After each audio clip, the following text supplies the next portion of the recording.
Bismillahirrahmanirrahim. Baik, jadi pertanyaannya ada dua ya. Yang pertama itu tentang hukum makan ikan lele yang dikasih makan jeroan atau dikasih makan daging lele lainnya yang sudah mati. Ya, ikan makan ikan, ya biasa lele ya, makan lele lainnya. Kemudian yang kedua, hukum pemanfaatan air seni atau urin atau air kencing manusia sebagai bahan pembuatan pupuk tanaman.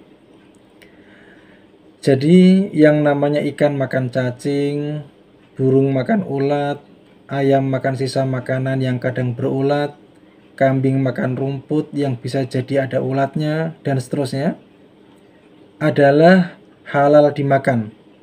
Itu binatangi banget ya, hewani. Ya itu memang binatang seperti itu. Kalau manusia itu manusiawi. Jadi yang kita makan itu kan adalah daging yang memang dihalalkan dagingnya ya, daging hewan yang halal dagingnya. Para ulama mereka tidak menganggap hal ini sebagai masalah. Ya, jadi boleh, nggak masalah. Jadi di sini kita mesti membedakan dengan binatang yang khusus memakan kotoran atau biasa disebut jalalah. Karena ia memang haram hukumnya, haram dimakan. Kecuali setelah hewannya dikarantina atau diberi makan sewajarnya selain kotoran. Ya, nggak dikasih kotoran lagi selama sekian waktu, baru dia boleh dimakan. Dan khusus lele ini, karena dia adalah ikan alias binatang yang hidup di dalam air, maka secara mutlak ia halal dimakan. Berdasarkan keumuman hadis Nabi Shallallahu Alaihi Wasallam tentang laut, juga sungai yang masuk di dalamnya, yang mengatakan bahwa huwa tahuru ma'uhu al-hillu maitatuh. Laut itu juga sungai, itu airnya suci, bangkainya halal dimakan, boleh. Hadis riwayat Imam Abu Dawud dan At-Tirmidzi, juga beberapa imam hadis yang lain, hadis sahih dari Abu Hurairah radhiyallahu anhu. Kemudian tanaman dan pohon pun demikian juga. Yang kita makan adalah buahnya atau hasilnya. Bagaimanapun prosesnya, tidak mempengaruhi kehalalan buah atau sayurnya. Tetapi jika ada buah atau sayur yang terkena najis, maka buah atau sayur tersebut harus dibersihkan dulu dengan air, baru dikonsumsi. Jadi nggak masalah ya bagaimana proses pohon itu tumbuh kemudian mengeluarkan buahnya, meskipun pupuknya misalnya katakanlah bercampur dengan kotoran misalnya, nggak masalah ya. Yang masalah adalah kalau buahnya itu terkena najis, ya dibersihin aja. Setelah itu najisnya hilang, boleh dimakan ya.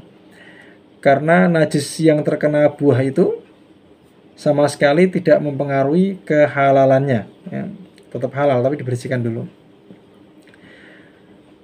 Dalam kitab Al-Mawsu'ah Al-Fiqhiyah Al-Kuwaitiyah ya, itu di sana disebutkan qala aktsarul fuqaha, kebanyakan pakar fikih, ahli fikih mengatakan yajuzu isti'malu zibli wasirjin fil filahati litanmiyati zar'i. Boleh menggunakan kotoran dan pupuk alami dalam pertanian untuk menyuburkan tanaman. Wa qalu wala yakunu annabitu najisa ainin. Mereka juga mengatakan bahwa produk yang dihasilkan itu tidak najis. Walakinnahu yanjusu bimulaqatin najasah. Tetapi ia najis karena bersentuhan dengan benda najis ya. Fayatuhuru bil ghusli, di mana yang kena najis itu dia bisa suci dengan disiram air. Jadi nggak masalah pohon, tanaman ya pakai kotoran untuk pupuknya atau pupuk alami yang biasa dalam pertanian ya untuk menyuburkan tanaman atau pohon. Produk yang dihasilkan buahnya atau sayurnya itu nggak najis ya. Yang najis adalah kalau nanti produknya itu bersentuhan dengan benda najis, ya emang dia najis ya. Tetapi dia tetap halal. Disiram pakai air, dibersihkan, hukumnya menjadi halal. Jadi saya kira demikian ya, bahwasanya lele itu yang dikasih makan lele lainnya atau dia makan kotoran tetap halal dimakan. Begitu pula tanaman yang pakai pupuk dari kotoran pun juga hasilnya atau buahnya atau sayurnya yang dihasilkan itu juga boleh dimakan. Saya kira demikian jawabannya. Intinya adalah boleh. Wallahu alam bishawab. Assalamualaikum warahmatullahi wabarakatuh.